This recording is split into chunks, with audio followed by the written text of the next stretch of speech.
Hi friends, welcome to Indhu's kitchen. இன்றைக்கி நம்ம சேனலில் ரொம்ப டேஸ்ட்டான செட்டிநாடு கார சட்னி எப்படி குக்கரில் பண்ணுறதுன்னு பார்க்கலாங்க. இந்த சட்னி இட்லி தோசையோடு ரொம்ப டேஸ்ட்டாக இருக்கும். இந்த ரெசிபியை நம்ம பார்க்குறதுக்கு முன்னாடி நம்ம சேனலை சப்ஸ்கிரைப் பண்ணாதவங்க ப்ளீஸ் சப்ஸ்கிரைப் பண்ணிக்கோங்க.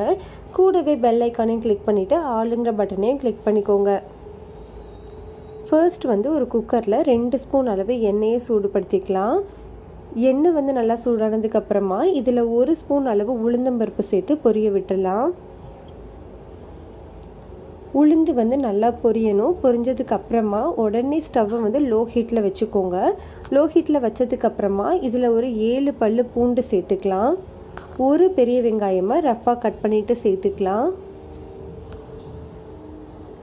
2 பெரிய தக்காளியை ரஃபாக கட் பண்ணிவிட்டு இதில் சேர்த்துடலாம். ஒரு பெரிய வெங்காயமுக்கு 2 தக்காளிங்கிறதாங்க மெஷர்மெண்ட்.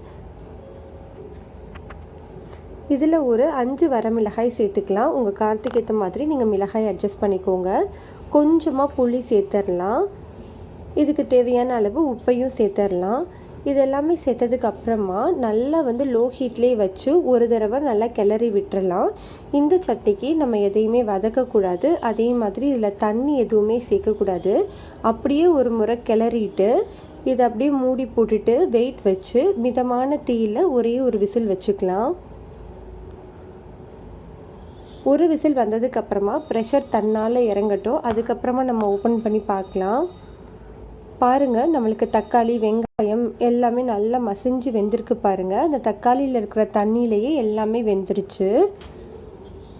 இப்போது நம்ம ஒரு மிக்ஸி ஜாரில் மாற்றி நல்லா ஸ்மூத்தான சட்னியை அரைச்சி எடுத்துக்கலாம். பாருங்கள், இந்த மாதிரி தான் இருக்கணும். இதை நம்ம அப்படியே ஒரு பவுலில் மாற்றிடலாம். இப்போ ஒரு சின்ன பேனில் 1 ஸ்பூன் அளவு எண்ணெய் சூடுபடுத்திக்கலாம்.